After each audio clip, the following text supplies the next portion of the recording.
O Senhor esteja convosco. Ele está no meio de nós. Proclamação do Evangelho de Jesus Cristo segundo Mateus. Glória a vós, Senhor.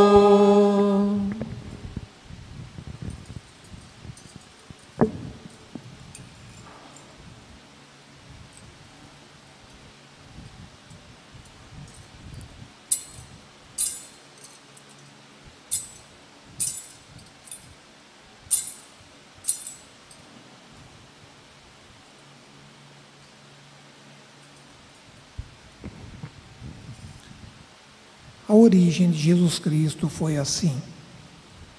Maria, sua mãe, estava prometida em casamento a José, e antes de viverem juntos, ela ficou grávida pela ação do Espírito Santo. José, seu marido, era justo e, não querendo denunciá-la, resolveu abandonar Maria em segredo. Enquanto José pensava nisso, eis que o anjo do Senhor apareceu-lhe em sonho e lhe disse: José, filho de Davi, não tenhas medo de receber Maria como tua esposa, porque ela concebeu pela ação do Espírito Santo. Ela dará à luz um filho, e tu lhe darás o nome de Jesus, pois ele vem salvar o seu povo dos seus pecados. Tudo isso aconteceu para se cumprir o que o Senhor havia dito pelo profeta. Eis que a Virgem conceberá e dará à luz um filho. Ele será chamado pelo nome de Emanuel, que significa Deus está conosco. Palavra da salvação.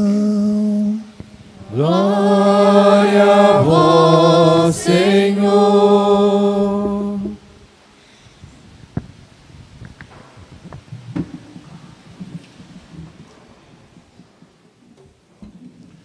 Meus irmãos, minhas irmãs, que momento feliz para todos nós celebrarmos o nascimento de Maria. Que graça nós, como um povo cristão, como católicos que somos, levarmos em nosso coração uma devoção profunda, verdadeira a Nossa Senhora.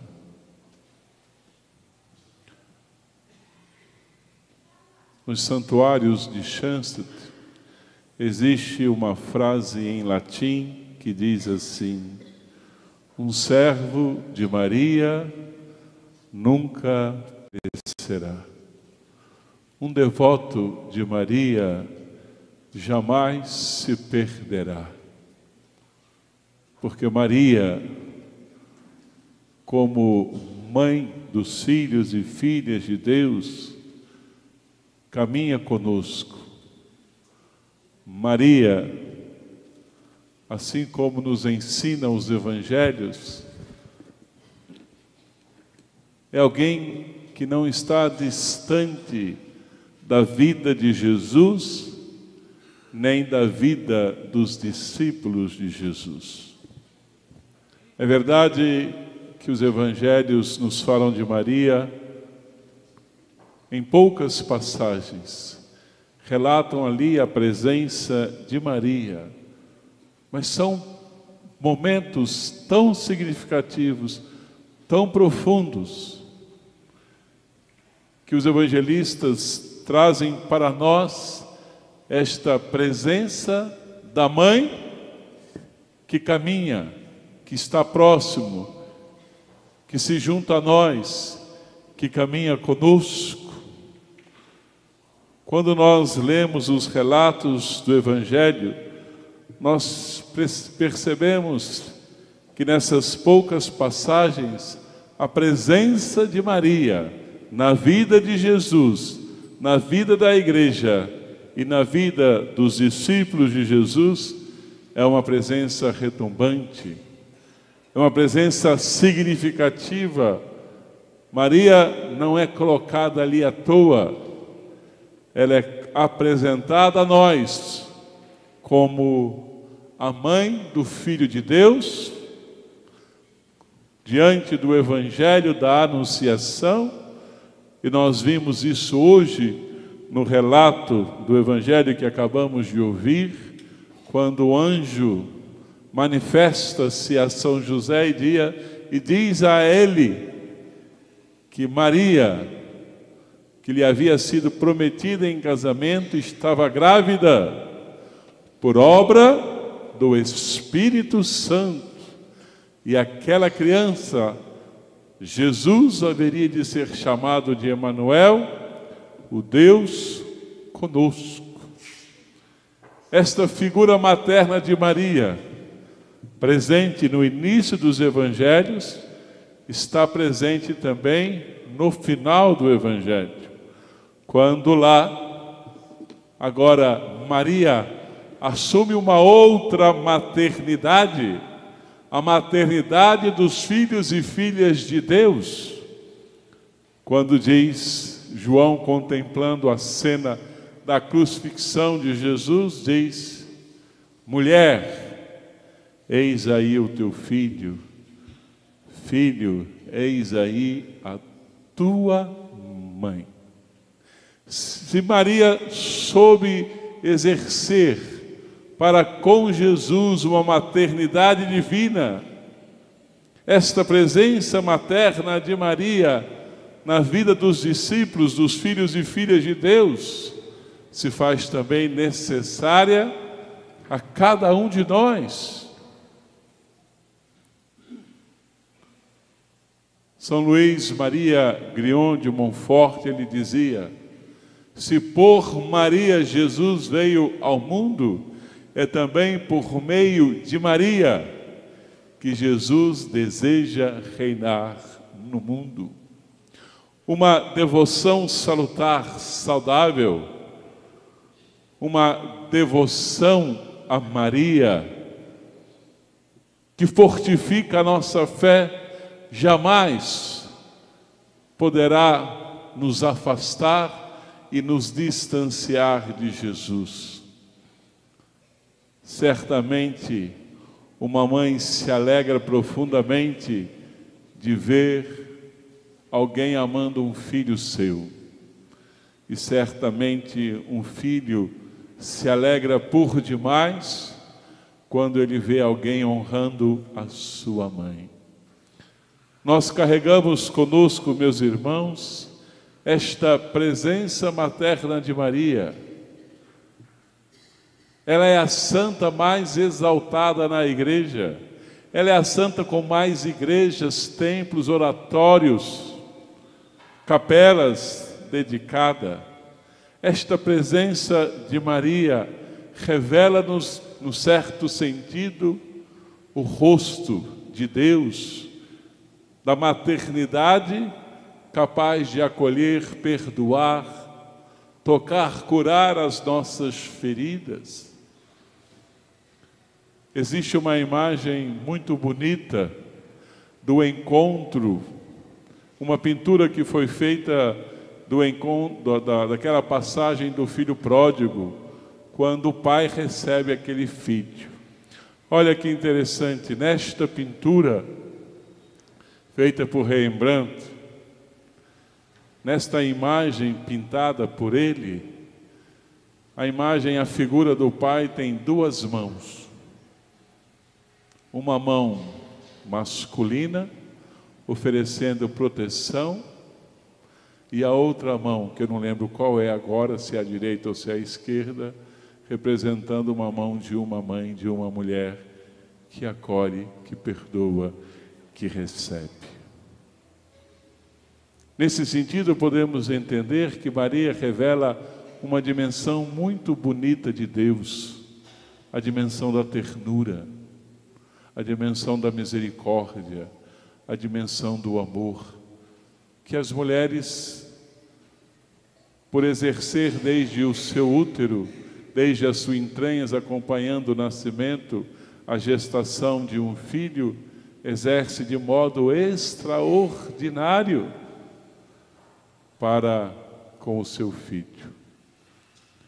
Portanto, meus irmãos, minhas irmãs, se nós olharmos para o Evangelho, a presença materna de Maria, é como se os evangelistas quisessem dizer que ela nunca está longe de nós, nunca está distanciada de nós.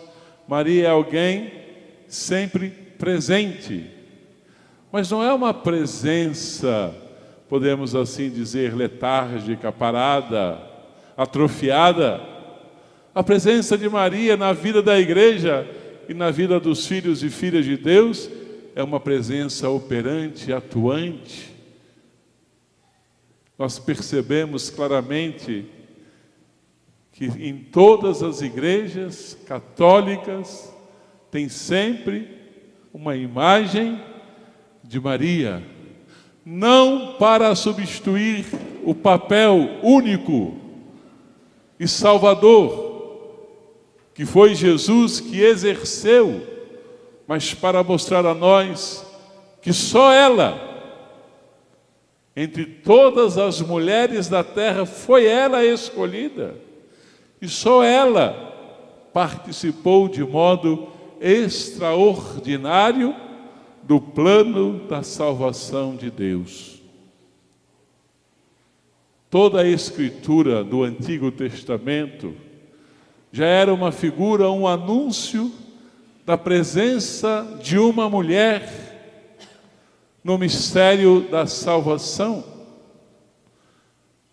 Desde o momento do Gênesis, quando ali acontece o pecado original, até os profetas, nas figuras das mulheres importantes do Antigo Testamento, já ali Deus anunciava o papel singular de Maria na vida da igreja, na vida dos discípulos e na vida do povo de Deus.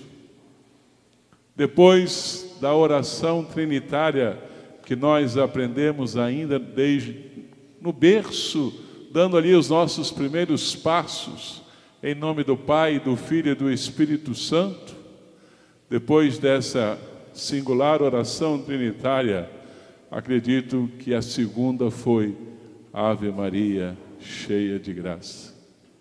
Nós vemos esta presença, por exemplo, de Maria na história da igreja, através das diversas manifestações que Deus permitiu para mostrar a nós que nós nunca estamos sozinhos no mundo.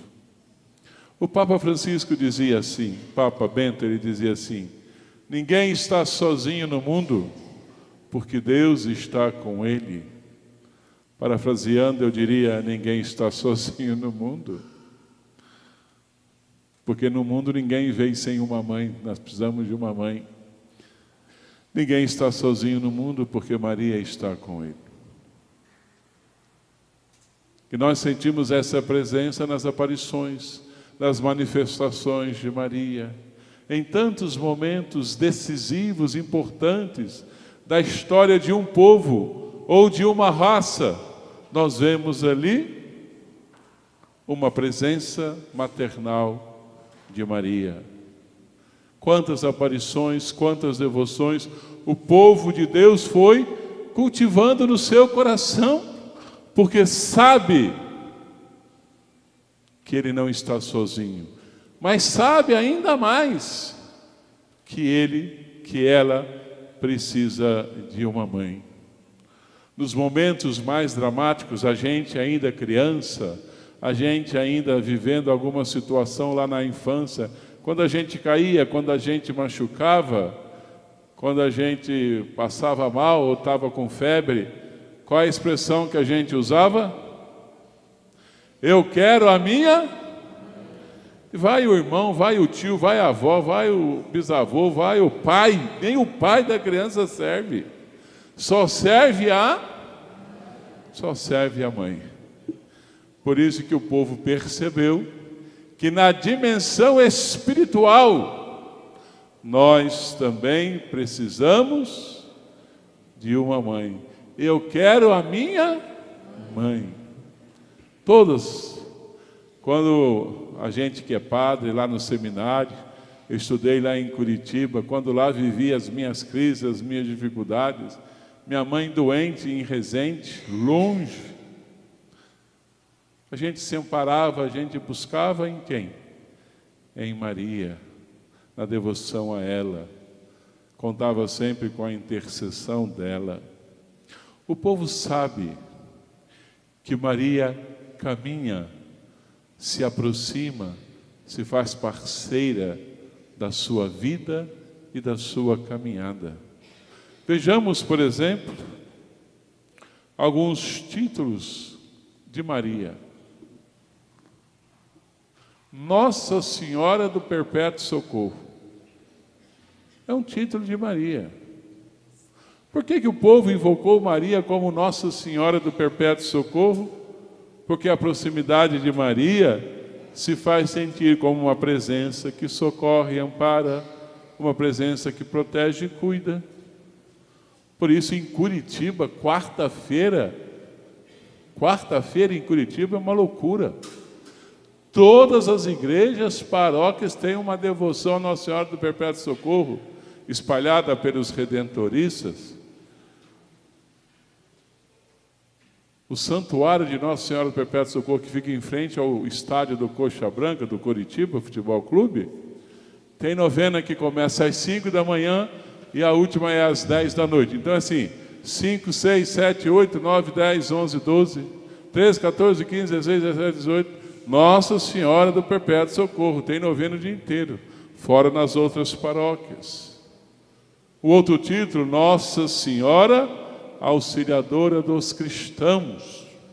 Por que o povo cultivou essa devoção? Porque o povo percebeu em Maria um auxílio infalível. Pede à mãe que o filho... Pede à mãe que o filho...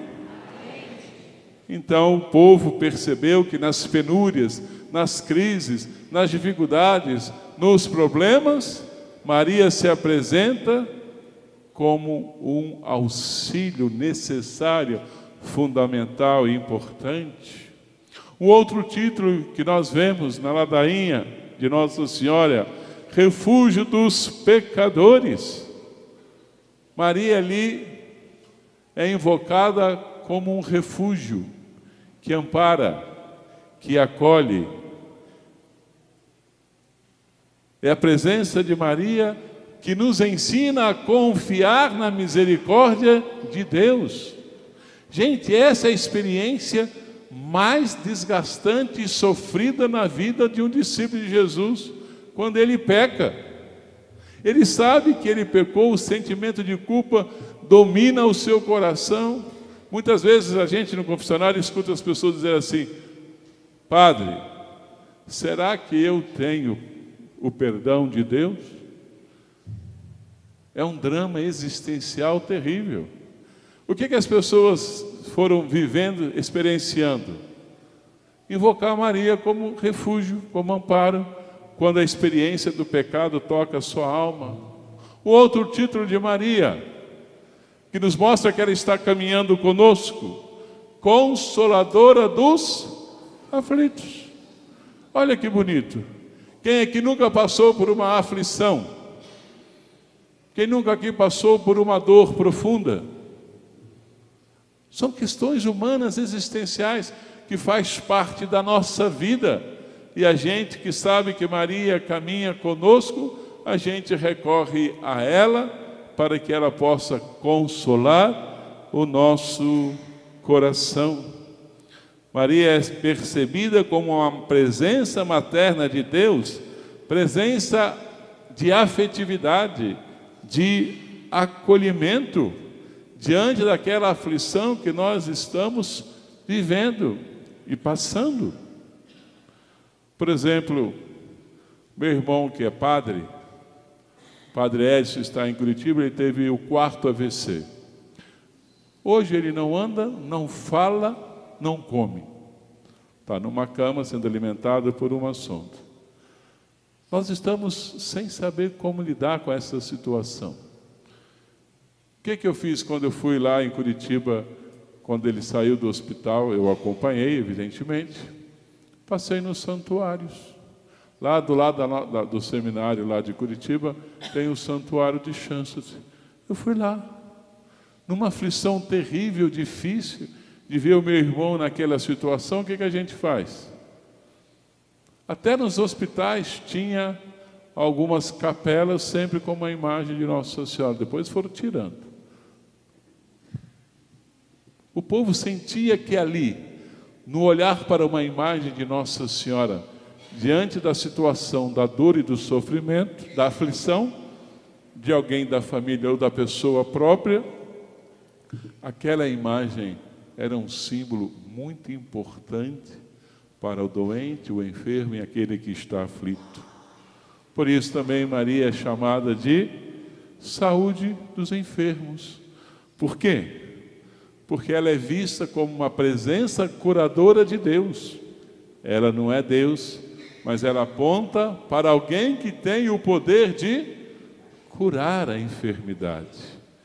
Então Nossa Senhora propicia a gente ser tocado pelo poder de Jesus. Os evangelhos dizem que dele saía uma força que a todos curava. Olha que interessante. Maria é sinal, é ponte para que a cura de Deus chegue ao nosso corpo enfermo e debilitado. Ela é o canal da graça curadora de Jesus. Quantos milagres já aconteceram nos santuários marianos? Quantos milagres aconteceu em Aparecida?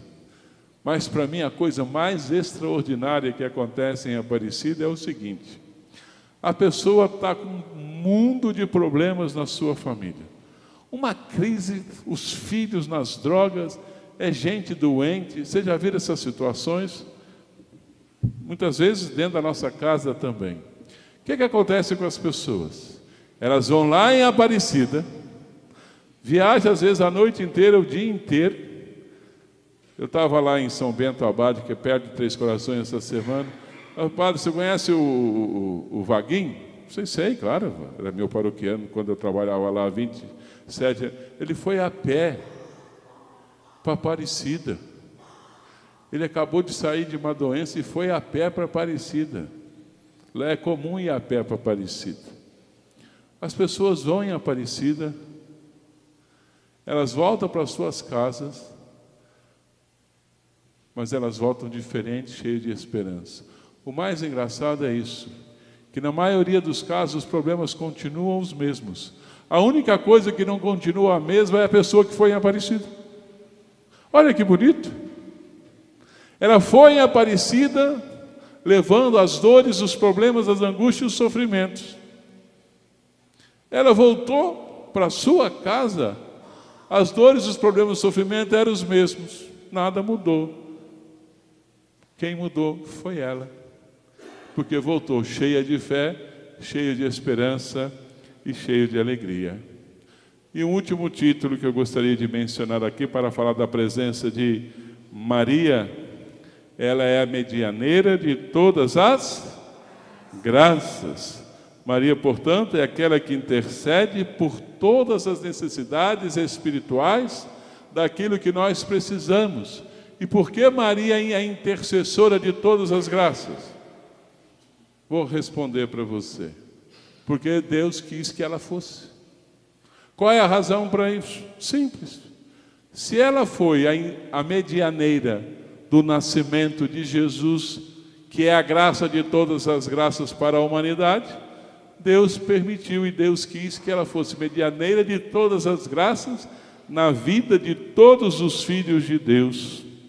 Por isso o povo diz: tudo por Jesus, nada sem Maria. Vamos repetir? Tudo por Jesus, nada sem Maria. Bom, termino citando aqui o Papa Leão XIII. Ele diz assim, Leão XIII: segundo a vontade de Deus, nada nos é concedido senão por Maria. Assim como ninguém pode chegar ao Pai senão pelo Filho, Assim também, de modo geral, ninguém pode aproximar-se de Cristo senão por Maria. Olha que frase bonita. Então, meus irmãos, eu não sei qual é o título que você vai invocar. Esses dias eu achei engraçado, o Papa inventou um título para Nossa Senhora. Nossa Senhora Apressada. Ele falou isso lá na Jornada Mundial de Lisboa. Vocês viram isso? Jornada Mundial de Nossa Senhora Apressada. Eu penso que isso serve para você e para mim. Nossa Senhora tem pressa que você recorra a ela. Nossa Senhora tem pressa em te ajudar nesta novena. Nossa Senhora tem pressa de ficar perto de você. Nossa Senhora tem pressa para que nós experimentemos o amor de Deus. Concluindo, depois do amor de Jesus, o maior ato de amor foi o de Maria, sua mãe, que estava ali aos pés da cruz. O amor de Jesus na cruz foi muito mais agradável a Deus do que todos os pecados que lhe são desagradáveis. Que você tenha um grande amor a Maria. Um servo de Maria jamais perecerá. Repita comigo: um servo de Maria, um servo de Maria, um servo de Maria. Você está com algum problema na sua família? Consagre o seu filho, a sua filha, o seu marido, a sua esposa a Nossa Senhora. Lá no final da sua vida você vai ver um milagre acontecer. Louvado seja nosso Senhor Jesus Cristo.